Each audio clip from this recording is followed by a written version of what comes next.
Gettysburg, the battle that broke the Confederacy. For 160 years, we've asked, how did Robert E. Lee's brilliant campaign end in catastrophic failure? The truth is, victory was lost before the final shot was ever fired.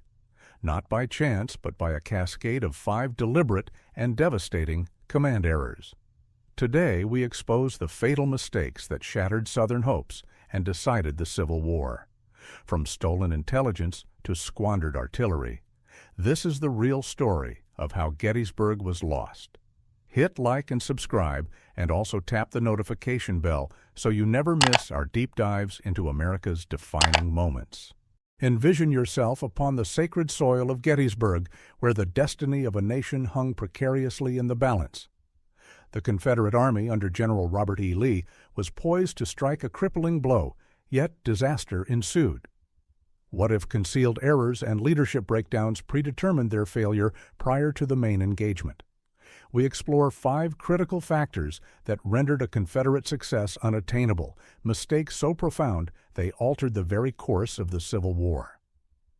From absent horsemen to disjointed cannon fire, you will uncover fatal flaws within Lee's offensive that crushed Southern ambitions. In the end, you will perceive Gettysburg from a fresh perspective and understand exactly why victory slipped from the Confederates' grasp.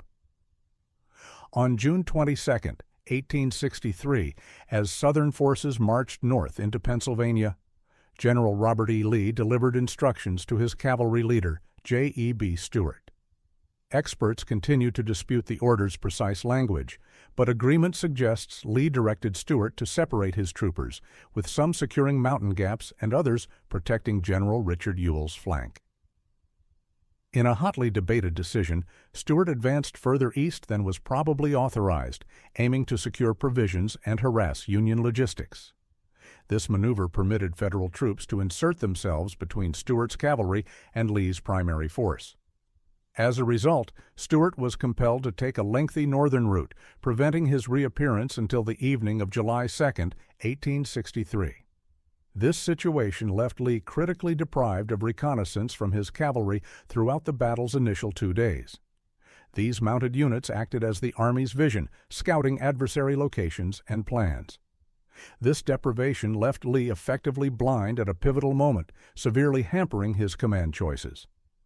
Edward Porter Alexander, a Confederate artillery commander, would later describe Stuart's conduct as a profound mistake. He believed dividing the cavalry breached a fundamental rule of war, maintaining a consolidated force. Such independent expeditions, Alexander argued, seldom produced meaningful advantages on the main battlefield while incurring tremendous potential danger. He was convinced that keeping the unit whole should have been prioritized over any uncertain side operation. Alexander postulated that had Stuart been in position from the beginning, the result of the engagement could have been reversed. The early application of the Confederacy's total force might have created openings for a successful conclusion. In authorizing Stuart's separation, Lee assumed an avoidable risk that compromised his Army's defensive posture at Gettysburg. The majority of scholars concur with Alexander's assessment. Stuart's non-appearance changed the battle's trajectory. Be it through Stuart's own judgment or Lee's imprecise directives, this event highlights how miscommunication and tactical mistakes dictate the flow of combat. The loss of his cavalry cost Lee the reconnaissance that may have furnished a Southern advantage.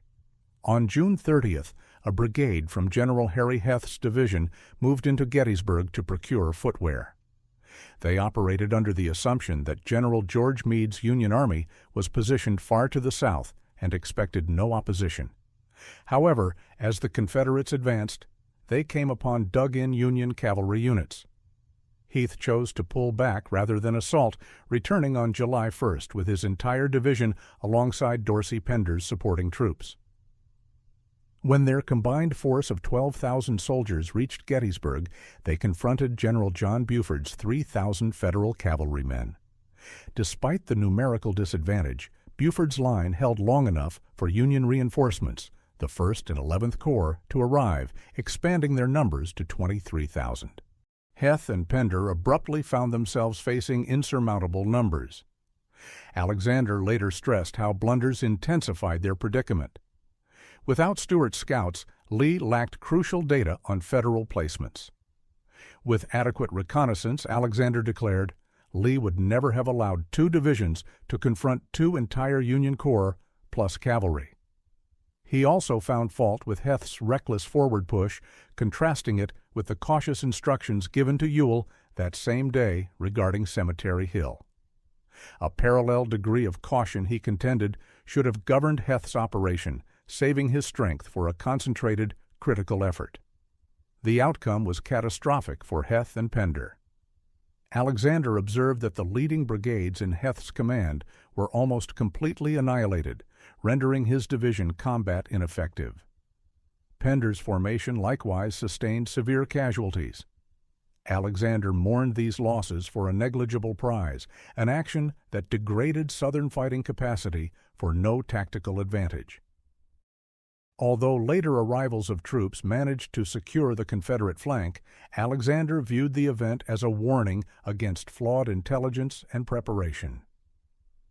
The weakened state of Heath and Pender's commands impaired subsequent operations, underscoring the vital need to focus on primary goals. Following the first day's combat, Federal troops consolidated on Cemetery Hill, an exceptionally strong defensive location. Confederate General Richard Ewell subsequently faced a choice: assault the position on July 2nd or fall back to the safety of Seminary Ridge. Alexander later stated that while the Southern line was robust, it was vastly inferior to the Union's elevated fortification.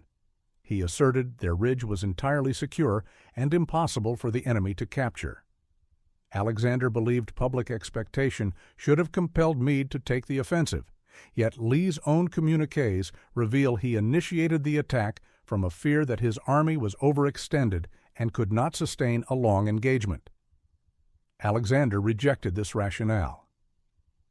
The Confederates held their ground at Gettysburg for 4 days and later foraged adequately when trapped near the Potomac River for more than a week. This demonstrated that Lee's logistical anxieties were overstated, Alexander maintained. He saw no compelling reason for Lee to assume the attacker's role. Remaining on the defensive throughout the second day was the more prudent strategy. Through adept and clever movement, Alexander argued, they could have provoked Meade into a costly assault on their terms. There was no real difficulty whatever in our taking the defensive the next day, Alexander wrote.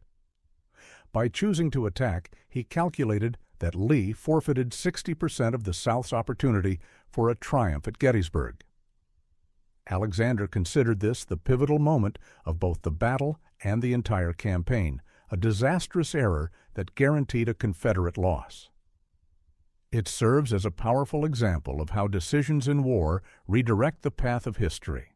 While Lee's boldness galvanized his men, Alexander's critique implies that a more guarded strategy could have conserved Southern manpower and potentially altered this watershed moment of the Civil War. In his later assessment, Alexander admitted Seminary Ridge was a strong position, though it could not rival the Union's bastion on Cemetery Hill. He declared the Federal hold to be the most powerful of the entire conflict, effectively amplifying their advantages in numbers and artillery by half. The Federal Army assembled a force of 94,000 soldiers against 72,000 Confederates, possessing a clear superiority in cannon. When paired with their elevated terrain, Alexander judged the Union defenses to be utterly unassailable.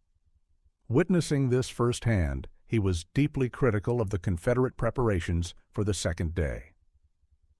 No scouting missions were undertaken, and no substantive arrangements were made under cover of darkness. No proper reconnaissance happened, Alexander observed. This negligence permitted General Meade to bolster his fortifications without any interference. Verily, that night it was pie for Meade. Alexander also found fault with the disposition of Ewell's corps. Having moved into a new area adjacent to Gettysburg, Ewell asked for authorization to capture Culp's Hill. Lee consented, yet Ewell did not succeed. Alexander was convinced Culp's Hill was impossible to take, but Ewell's corps was left idled near Cemetery Hill in a tactically useless location. Alexander contended that Ewell's infantry and artillery were utterly wasted in that spot, paralyzing a significant portion of the Southern Army at the battle's most critical juncture. In the end, Alexander attributed the disasters of July 2nd to insufficient preparation and a lack of reconnaissance. These critical errors allowed Meade to solidify his commanding position, effectively destroying any chance of a Confederate victory. General James Longstreet assigned Alexander to lead the First Corps artillery for the assault known as Pickett's Charge on July 3, 1863. His objective? To unleash a cannonade that would rupture the Union line, destroy their will to fight, and open a path for the infantry. As Alexander stated, their goal was to tear the enemy to pieces before the advance, but Confederate artillery suffered from a fractured chain of command. Although Alexander directed the primary bombardment, the batteries from the other corps functioned autonomously. Each chief artillery officer worked alone, Alexander wrote, which drastically reduced their collective impact. One particular failure involved General William Pendleton, Lee's chief of artillery. He had allotted Alexander 9 howitzers to aid the infantry charge, but when the attack commenced, 4 or 5 of the guns were absent. Alexander subsequently learned that Pendleton had reassigned them without his knowledge. Those artillery pieces could have been vital to the assault, Alexander grieved.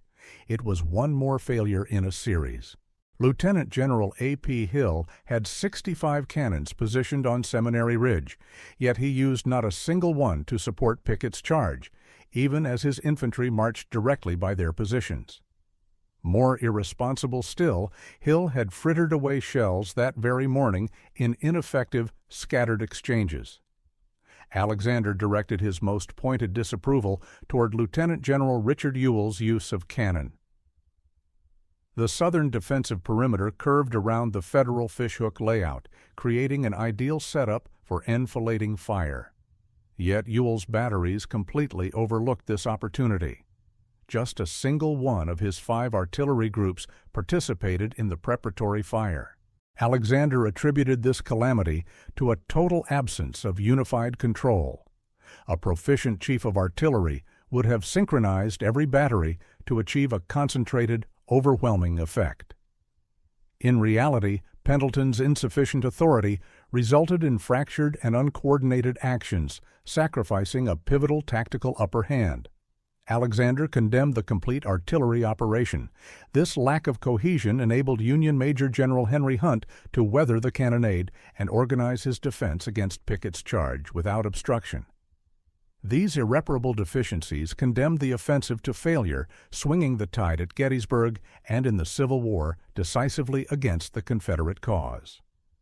And so, the smoke cleared over Cemetery Ridge, leaving not just a battlefield, but a historical turning point in its wake.